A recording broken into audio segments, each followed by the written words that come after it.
what else? What's going on, fellow drug dealers? That's right. BB Shea was just telling us, this comes from the world of retail work, and I love the fact that you've got a second job. I think it's so much fun. And often have second jobs.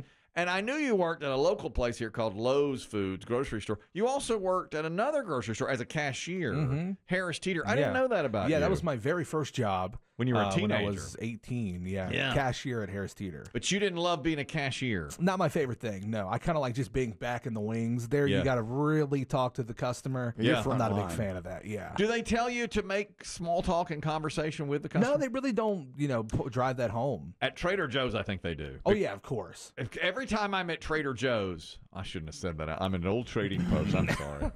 I try to most know where you are. I try to keep my shopping habits anonymous. But when I go into Trader Joe's, they're always like, hey, what you got going on the rest of the day? And it's like I have to think for a second. Well, I'm laying on the couch. That's what I usually have going on. Pickle. Yeah, pickle. I said, I'm a pickle. They're like, you pickle? Yeah, I pickle. They really Speaking of pickles, would you like to try some? They do that. These are our new Whimsical Whisper pickles. Let me go get you a jar. They do that. They do that a lot. This one of my things that I dislike at the cashier is when you put something. Sometimes it's produce, but not always. But they'll say, "How much was this?" Oh man, that was 30 minutes ago. You think I don't know? I don't know how much. I know. It was the weird bagging habits that got me. There was one lady. She would come in once a week, and she wanted her groceries bagged into paper bags and then plastic bags underneath the paper bag. Really? It made no sense to me. Logistics make no sense. It really made no sense. And I told her that. Like, it took me a minute to process it. Yeah. She goes, yes, paper bag and then plastic onto the paper. I'm like, why? She goes, she had some weird reason. Should be the other way around. Yeah, it would make sense, right? But no, it was the opposite. Paper's too big to go in the plastic. Tell me exactly. About it. And she made us do it. Like, that must have been really tough. We were like, are you sure? She goes, that's exactly how I want it. Yeah. That's very strange. Very odd.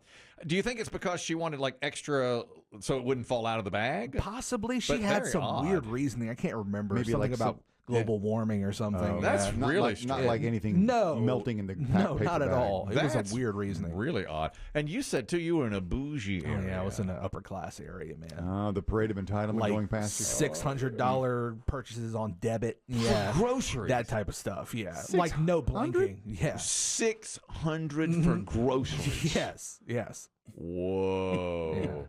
The chunky boy unregistered too looked me in the eye.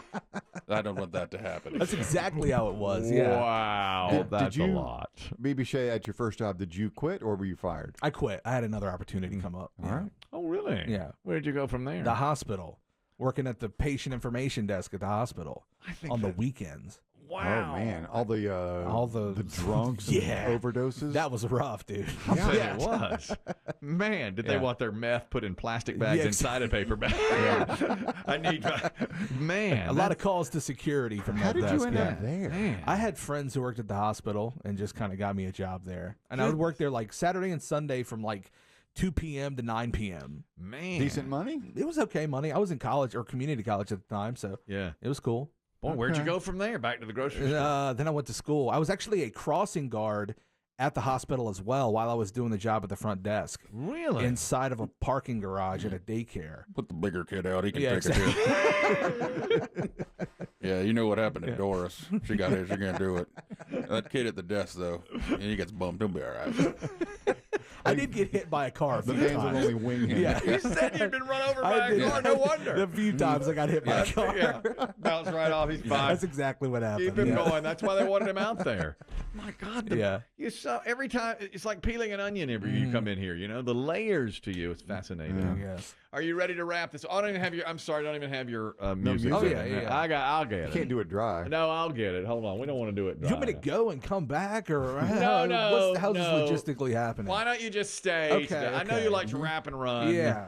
But today you can just stay in here. You'll continue through the Demm report. All right. And then we'll play the game. I should go limber up for a few minutes, but that's fine. Yeah, like stretch for the game. Day. Yeah. Oh, yeah, that's right. Moving day. Yeah. Are you as excited as I am? I'm pumped. Yeah, we got to. Pumped. Have you thought about the logistics? No, I don't know how we're going to get the couch out the door. I went when I got here. I went and looked. I'm like, it's going to be tough. It's going to be tight. Yeah. It is going to be. And what's up with all those wires too? I know, underneath. Yeah. Don't touch them. They're keeping us on the air.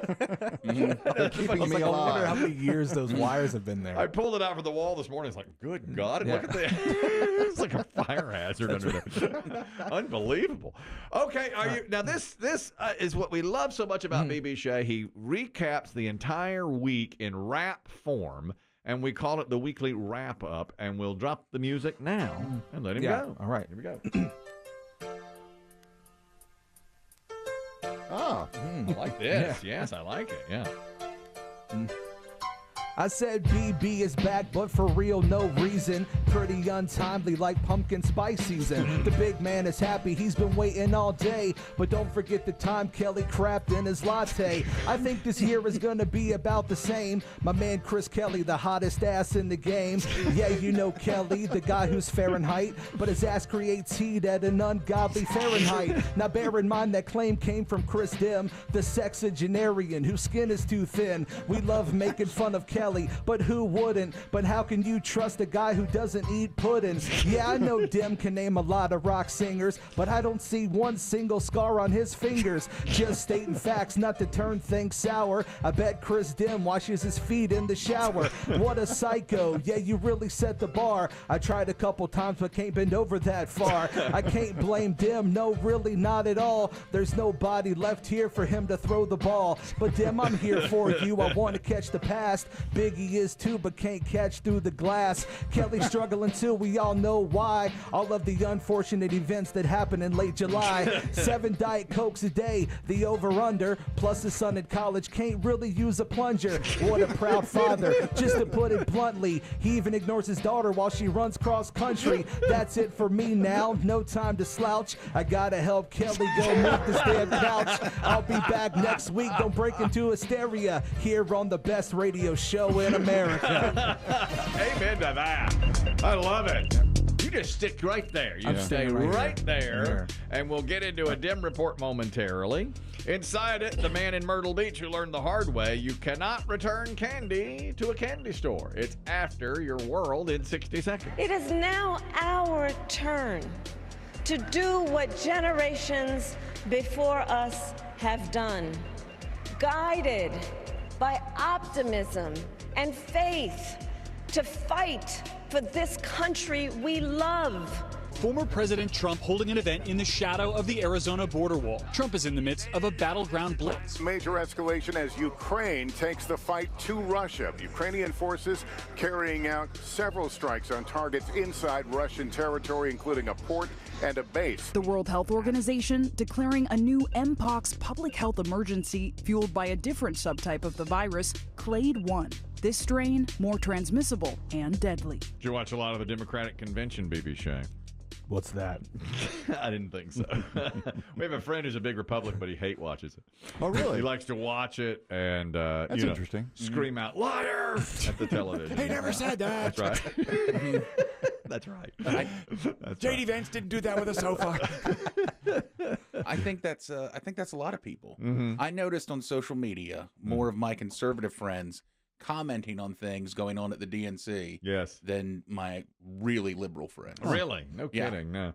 And frankly, the same when the RNC was happening. The Democrats. I think the other sides pay more attention to what's going on at the others' convention. We learned that a couple years ago. The term is opposing research. Yeah, that's You're doing right. research on your opponent. Oh, right. Yeah, so maybe that is the case. And sometimes, once in a while, I'll watch a movie I hate or something. But I don't do it with sports. Like the Yankees are good, the Red Sox are not, so I don't watch the Yankee games. I don't want to see them win. They win too much. I don't want to see that. And I watched a little of the Democratic convention and a little of the Republican. There it is. Movies, I don't know that I'd watch a movie I hate. I'd watch bad movies, though, and enjoy that. Like Charles Bronson, Death Wish 9. Yes. He made like 7 of them.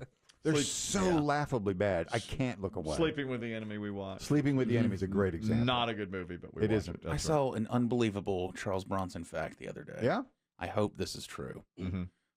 It's this guy does kind of like history, kind of TikTok videos and reels. Yeah. And he was talking about Charles Bronson. And he said Charles Bronson had a horrible growing up, terrible youth, just bad family, was a very somber man. And one of his first, I guess, early acting roles, he was doing a kind of a cowboy movie. And it was his birthday. And this young kid on the set, who was also in the movie, walked up and gave him a birthday present. Charles Bronson. And he said Charles Bronson had no reaction. Right. He took the gift and walked away. And everybody was like, that's him. He's sorely. That's just how he is. Yeah. Don't be offended. Telling the kid, don't worry. Yeah. And later, he called the kid to his trailer and in tears said, that was the first birthday present I've ever gotten. Oh, God. Now. Sorry, I just welled up. Wow. I'm sorry. Do you know who that kid was? Kurt Russell. Wow. Get out of here. Get out of here. Wow. Is that real? Is that clock? According to this guy, he's pretty good. He's pretty good on his facts. I'm not going to look that up because to me that will always Take be it as true. gospel? I'll take that as gospel and I'll never look that up. Yeah. I love that.